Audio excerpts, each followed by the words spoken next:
It's him. The woman was the meanest, most miserable person you can imagine, and her husband was just as bad. The only good thing was that they lived in the woods all by themselves and couldn't bother anybody else. One day they were off somewhere getting firewood, and the woman got so mad at her husband that she grabbed an axe and cut his head off, just like that. Then she buried him nice and neat and went home. She made herself a cup of tea and went out to the porch. She sat there rocking in her rocking chair, sipping her tea, thinking how glad she was that she had done this awful thing.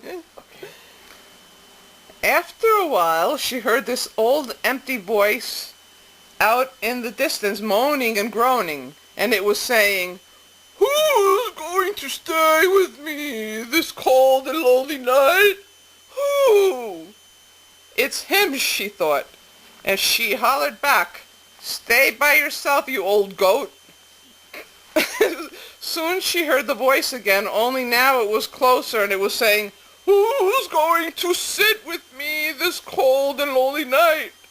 Who?" "Only a crazy man," she shouted. "Sit by yourself, you dirt rag." Then she heard the voice even closer, and it was saying, "Who's going to be with me this cold and lonely night? Who?" "Nobody," she screamed. "Be by yourself, you miserable mole."